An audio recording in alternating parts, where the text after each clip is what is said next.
Catherine ویلسی Urdu summary. Professor Katherine ویلسی کا بنیادی کام تنقید اور ثقافتی تاریخ کے پہلو پر پوسٹ اسٹرکچرلسٹ تھیوری کا اطلاق ہے. اس کی کتابوں میں تنقیدی عمل یعنی کہ کریٹیکل پریکٹس 1980، خواہش یعنی کہ desire, love, stories in western culture, اور اس کے بعد جو Shakespeare and the last Eden. ٹھیک ہے، یہ جو ہے اس کی بکس ہیں. اس کے بعد دیکھتے ہیں یہ UOS کے اسٹوڈنٹس انڈر لائن کریں کیونکہ آپ کے بیٹا آ سکتا ہے کہ ٹیل اینی بک یا کوئی بھی کہ یہ کتاب جو ہے کیتھرین ویلسی کی ہے کہ نہیں ہے. اس کے بعد دیکھیں کریٹیکل پریکٹس میں دیکھیں تنقیدی عمل کا پہلا باب، فرسٹ جو چیپٹر ہے اس کا وہ ہے کرٹیسزم اینڈ کامن سینس. مختلف تنقیدی نظریات اور ان کے ادب پر اثرات سے متعلق رائے پر مشتمل ہے. وہ ادبی تنقید میں کامن سینس کے ذریعے کے طریقے کے فائدہ و نقصان بیان کرتے ہوئے ٹیکسٹ اور آخرکار قاری یعنی کہ ریڈر کی طرف منتقل ہوتا ہے. اچھا یہاں پہ دیکھیں کرٹیسزم اینڈ کامن سینس کو انڈر لائن کیجیے کیونکہ فرسٹ چیپٹر ہے.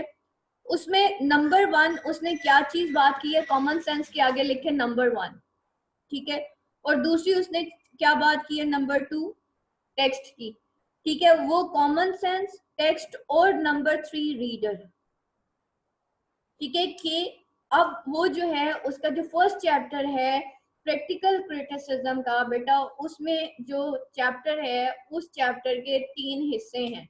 ان 3 حصوں میں وہ کامن سینس کی بات کرے گا اور اس کامن سینس میں ہم ٹیکسٹ کو کیسے پرسیو کرتے ہیں، ریڈر اس کو کیسے پرسیو کرتا ہے، رائٹر اس کو کیسے لکھتا ہے. کل میں نے یہی بات کی تھی نا کہ text is basically at the middle. ٹھیک ہے، ٹیکسٹ بیٹا ہمیشہ ایک درمیان میں. کہ نمبر 2 دوسرے مضمون میں بیلسی زبان کے مختلف پہلوؤں یعنی کہ پوسٹ سرشورین لنگوسٹ کے نقطہ نظر پہ. ٹھیک ہے، یہ that is your second chapter جو کہ کریٹیکل پریکٹس کا ہے. اس کے نقطہ نظر کے مطابق جائزہ لیتی ہے کہ انہوں نے کیسے زبان کی ساخت اور فطرت کی گہرائی سے جائزہ لیتے ہوئے دریافت کیا کہ ادبی تنقید میں زبان ہی سب کچھ ہے. ٹھیک ہے، اس نے بتایا کہ یہ لینگویج جو ہے اس کی امپورٹنس کتنی زیادہ ہے. دیکھیں لینگویج کا ایک معیار ہوتا ہے، جب وہ معیار گر جاتا ہے نا، جب اس میں بے حیائی آ جاتی ہے تو فائنلی ہماری سوسائٹی بھی ویسی ہو جاتی ہے. ہمارے لیے آج عجیب و غریب قسم کے گانے، حالانکہ وہ اس حد تک بے حیا ہے، لیکن آپ کو کبھی کراہت ہوئی ہے ان گانوں کو سنتے ہوئے؟ نہیں نا. The reason is that ہم نے برائی کو برائی سمجھنا چھوڑ دیا ہے اور ہم نے جس معاشرے میں آنکھ کھولی تھی ایکچولی وہاں پہ اس طرح کی لینگویج یوز ہو رہی تھی. ایک گھر جس کے اندر ہر وقت گالی بولی جاتی ہے اس کا بچہ بھی گالی بولتا ہے بیکاز وہاں پہ وہ بچے نے جس جگہ پہ آنکھ کھولی نا وہاں پہ تو اسٹارٹنگ میں یہ تھا، اس کو کیا پتا کہ یہ بات غلط ہے کہ صحیح. ٹھیک ہے، تو دیٹ از دا تھنگ. تو اسی طریقے سے بیٹا سنتے ہوئے کوئی بھی چیز دیکھا کریں. وہ ہے نا ایک شعر ہے، برا مت سنو، برا مت دیکھو، برا مت کہو، بری ہے برائی میرے دوستوں. تو بیٹا یہ جو الفاظ ہے نا، الفاظ کا ہیر پھیر، انداز بیاں، یہ ساری چیزیں یہ بڑا اثر کرتی ہیں انسان کے اوپر. تو یہاں پہ جب اس کا لیول گر جاتا ہے نا تو معاشرے کے اندر، سوسائٹی کے اندر اس کا بہت نیگیٹو امپیکٹ ہوتا ہے. تو یہاں پہ اس نے یہی چیز بتائی کہ بھائی ہم یہ جو زبان کی ساخت اور فطرت ہے اس کو کس طریقے سے جو ہے ہم اس کا اسٹینڈرڈ مینٹین کر سکتے ہیں، because language is every thing. ٹھیک ہے، وہ معاشرے اور ادب میں یعنی کہ معاشرہ کیا ہے، یور سوسائٹی، اور ادب کیا ہے، یور لٹریچر میں زبان کے مقام پر بحث کرتی ہے اور فکر اور زبان کے باہمی بقا اور ایک دوسرے کے ساتھ تعلق کو واضح کرتی ہے. ٹھیک ہے، اب وہ یہ فکر اور زبان کو معاشرے اور ادب ان دونوں کو ذرا انڈر لائن کریں. اور یہ کیا ہے، پوسٹ آشورین لینگوسٹ کے نقطہ نظر کے مطابق اس نے یہ سارا کچھ کیا تھا. اچھا اس کے بعد دیکھیے گا تیسرا مضمون جو تھرڈ اس نے اس پہ جو مضمون لکھا تھا وہ کیا تھا، ایک نئی سمت و جہد واضح کرتا ہے. وہ التھوزر کے نظریے آئیڈیالوجی سے متعلق نقطہ نظر کے دریافت و تفتیش کرتی ہے، کیونکہ التھوزر مارکسٹ نظریہ کا پیروکار تھا, لہٰذا وہ مارکزم اور اس کے ادب اور معاشرے سے متعلق بحث کرتی ہے. اب تھرڈ جو اس نے لکھا, سیکنڈ اس نے کس کے اوپر لکھا تھا, پوسٹ سوشورین لنگوسٹ کے نقطۂ نظر کے مطابق, اور تھرڈ اس نے التھوزر کے نظریے کے مطابق اس کی آئیڈیالوجی سے ریلیٹڈ جو ہے وہ ساری بات لکھی تھی, کیونکہ التھوزر جو ہے وہ مارکسٹ کا پیروکار, کارل مارکس کا وہ جو ہے فالوور تھا, اور مارکزم اور اس کے ادب اور معاشرے سے متعلق بحث کرتی ہے. اور مارکزم یعنی کہ کارل مارکس یعنی کہ جو سوسائٹی میں جو ہے ایکول رائٹس کے اوپر بات کرتا تھا, کارل مارکس کے جو امیر اور غریب ہے وہ برابر ہونے چاہیے, اور یہ جو دولت کی غلط تقسیم ہوئی ہے ہمارے معاشرے میں, وہ اس کے خلاف بات کرتا تھا.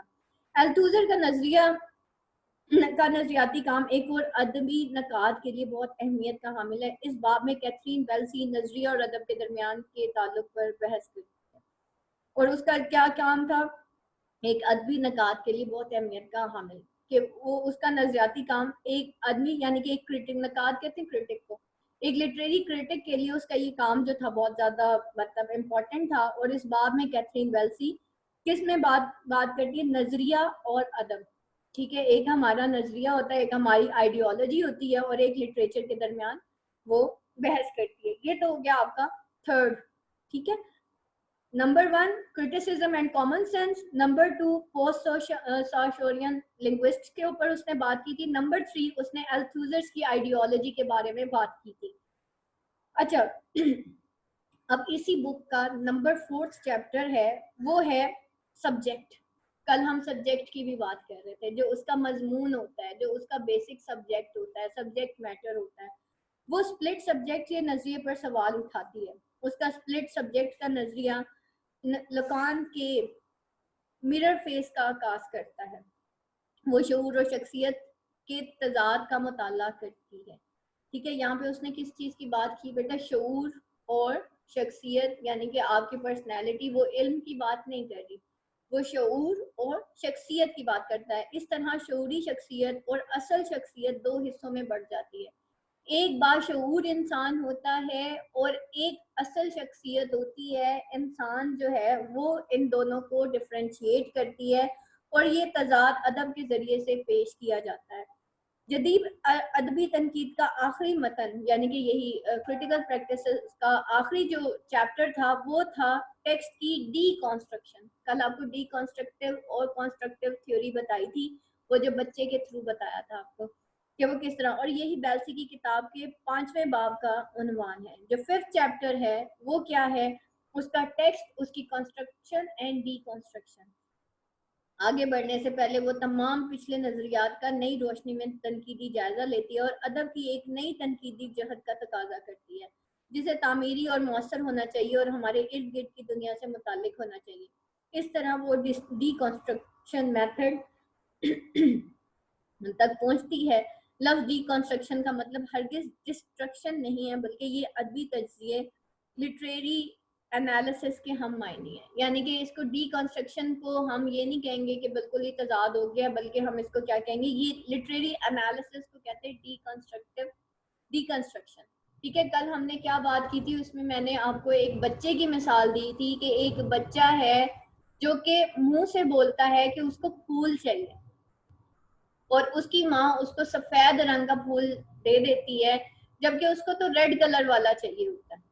ٹھیک ہے, تو جب وہ اس کی ایکسپیکٹیشن کے مطابق پھول نہیں آتا تو اس کا مائنڈ اس کے خلاف ریئیکٹ کرتا ہے, اور دیٹ از بیسیکلی کہ وہ جب ایک اس کو نیگیٹ کرتا ہے اس آئیڈیا کو, اور پھر ایک فارمیٹیو مطلب ایک فارمیشن ہوتی ہے اس آئیڈیا کی دوبارہ سے کہ نہیں, اس کو اس کے بعد جو ہے کیا چاہیے, ریڈ کلر کا پھول چاہیے. تو that is basically the D construction جو اس وقت اس کے ذہن میں پروسیس اسٹارٹ ہوتا ہے. تو وہ پھر بولتا ہے کہ نہیں, وہ اس کا کریٹیکل انالیسس کرتا ہے, یا لٹریری مطلب ایک اس میں وہ بولتا ہے کہ نہیں, مجھے یہ والی چیز نہیں چاہیے بلکہ مجھے یہ والی چیز چاہیے. ڈی کنسٹرکشن میں ہم متن ٹیکسٹ کو اجزاء میں تقسیم کر کے معنی تلاش کرتے ہیں تاکہ ادب کو سمجھ کر عملی مقاصد کے لیے ارد گرد کی دنیا سے اس کے تعلق کو واضح کیا جا سکے. اور ڈیکنسٹرکشن میں ہم کیا دیکھتے ہیں کہ ٹیکسٹ کو جو ہے ڈفرینٹ مطلب اس کے پارٹس میں تقسیم کر کے اس کو ڈیوائڈ کر کے اور اس کے عملی مقصد کو بیسیکلی سمجھا جاتا ہے. اب دیکھیں ہم کریٹیکل انالیسس کرتے ہیں نا تو ہم ایک ایک ورڈ کو کتنے ورڈ سے اس کا کریٹیکل انالیسس کر رہے ہوتے ہیں, اس کو کریٹیکلی ایویلویٹ کر رہے ہوتے ہیں کہ یہ ورڈ کیا سمبلائز کرتا ہے, اس کا کیا بیک گراؤنڈ ہے, یہ وہ سارا کچھ. اسی طرح وہ کسی ادبی نمونے کو اجزاء میں تقسیم کر دیتی ہے اور اس کے متعلق مختلف معنی تلاش کرتی ہے. اس کے نتیجے میں جو ریڈر ہوتا ہے اس کے پاس ایک کی بجائے کثیر معنی سامنے آتے ہیں اور ریڈر اپنی سمجھ کے مطابق معنی اخذ کرنے میں آزاد ہے. آخری باب میں وہ اپنے تمام پچھلے نظریات کا اثر نو جائزہ لیتی ہے اور قاری کو نہ صرف انٹرپریٹر بلکہ زیر مطالعہ متن کا پروڈیوسر قرار دیتی ہے. ٹھیک ہے, اور وہ اس کو کہتی ہے کہ بھئی یہ اس کا پروڈیوسر ہے. اچھا, اس کے بعد ہے بیٹا سمری ان انگلش. یہ اسی کی بیٹا سمری ہے جو ابھی آپ کو بتا دیا ہے, یہ آپ پڑھ لیجئے گا. ٹھیک ہے, یہ وہی اسی کو اردو میں لکھا ہوا ہے اور سارا کچھ اس طرح سے. نیکسٹ ٹاپک پہ آئیے گا جو ہمارا آج کا نیکسٹ ٹاپک ہے, that is structuralism and post structuralism.